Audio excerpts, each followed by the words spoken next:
Jihad itu dari kata jahada yujahidu mujahadatan.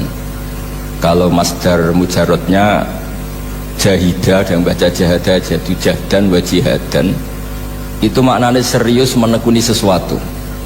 Jadi tidak harus bentuknya perang. Tapi Islam juga jangan anti perang, karena andaikan Islam itu tidak punya konsep perang, itu juga kita bingung saat kita dijajah Belanda. Jadi sesuatu itu pasti akan ada momennya, ada pembenarnya. Disebut kalau dalam fikih muqtadul hal. Saya masih ingat beberapa cerita lesan. Dulu perang itu harusnya 7 November. Bung Tomo datang ke Mbah Hashim. Tapi kata Mbah Hashim jangan katanya. Kiai bagian nyeblokno pesawat urung teko. Walhasil nunggu Ki Abbas dari Buntet Pak Kapolres itu doanya spesial untuk menjatuhkan apa? Pesawat ya. Saya kebetulan banyak kenal sama cucu-cucu Ki Abbas Buntet. Tanggal 10 datang terus perang dimulai. Dan itu menjadi perang sejarah karena jenderal dari Belanda ya, dari Inggris ya. Itu sampai meninggal. Jadi siapa Malabia ya? Jadi intinya Anda jangan berpikir bahwa negara ini didirikan hanya oleh umarok. Bahkan sebelum ada negara, yang sudah ada itu ulama. Dulu para wali songo sampai para kiai era kemerdekaan itu sudah membentuk satu komunitas. Di situ ada ketua pondok, ada bendahara, ada macam-macam. Sehingga kiailah yang bisa menggerakkan publik untuk melawan Belanda. Karena kiai ini juga yang memegang otoritas publik. Ketika seorang Basim Asy'ari memfatwakan jihad itu fardhu ain, maka semua orang berpikir harus jihad melawan kehadiran Belanda atau penjajah mana saja. Tapi itu satu sisi ya. Di sisi yang lain, bahasa Arab itu ada sisi uniknya. Kalau menamai penjajah itu musta'marin atau al-isti'mar. Isti'mar itu meramaikan dunia. Karena memang bangsa kita dulu itu ya aneh. Tapi nak sampean ngrasani teman-teman ya kualat itu babai jenengan.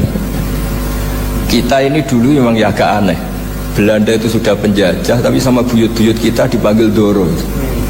Bisa kamu bayangkan kiai saat itu untuk mengingatkan masyarakat pentingnya melawan Belanda. Wong manggil Belanda saja Doro, tuan. Terus kemudian kita berfatwa melawan Doronya. Jadi benahi ilmunya saja wis sak penggawean kira-kira gitu. Jadi ngelola orang bodoh itu ya kangelan. Enggak dikelola itu bangsa kita, dikelola itu ya rodok goblok banget. Wong ngundang penjajah kenapa? Doro. Jadi itu PR besar. Tapi kiai itu punya seni untuk memberi penjelasan. Makanya di antara kelebihan ulama itu pasti warasatul anbiya itu di fatona ada unsur kecerdasan. Cerdas itu seni mengelola pikiran manusia, itu namanya cerdas. Makanya saya berkali-kali kalau ngaji harusnya orang itu semuanya itu pengagum ilmu, jangan pengagum fakta, tapi pengagum ilmu. Ya saya berkali-kali mencontohkan, kalau Anda suami yang miskin, nggak punya uang, terus pulang dimarahin istri karena nggak punya uang atau kerja tidak sukses, harusnya kamu bangga. Anda juga akan pecus itu pasti dimarahin gitu. Nah, ketika menjadi fakta harusnya Anda syukur bahwa ilmu Anda itu benar gitu. Jadi pas istri marah, wah alhamdulillah ternyata teori saya ini benar gitu. Ini lucu kan, teori Anda mengatakan demikian, tapi pas menjadi fakta Anda tidak siap. Nah, begitu juga menyangkut penjajah. Belanda itu sudah maju, Eropa sudah maju, Indonesia negara yang terbelakang. Di mana-mana terbelakang itu menjadi objek penjajahan.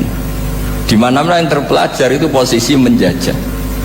Sehingga ulama berpikir bahwa awal dari kemerdekaan adalah mengertikan yang tidak ngerti. Karena teori penjajahan pasti gitu, yang tahu menjajah yang tidak tahu, yang sudah modern menjajah yang belum modern dan seterusnya. Makanya awalu hadzal din itu al ilmu. Makanya nomor satu itu ilmu, pengetahuan.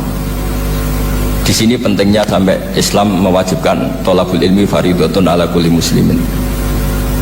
Karena tadi bisa kamu bayangkan 350 tahun dijajah Belanda, kita manggil mereka itu Doro atau tuan. Kayak apa? Susahnya menggerakkan masyarakat yang cara pandang masih demikian. Lah kiai-kiai supaya tidak berontak dibikinkan masjid di alun-alun, diberi otoritas beragama sehingga dikira Belanda ini baik. Padahal ini dulu ya niatnya meninabobokan biar tidak ada pemberontakan. Walhasil singkat cerita, kiai-kiai yang sudah di Mekah termasuk Mbah Hasyim, beliau ketemu Muhammad Iqbal, ketemu beberapa ulama dunia, tahu bahayanya mustakmarin tadi. Terus akhirnya kiai-kiai kumpul-kumpul fatwa resolusi nopo jihad.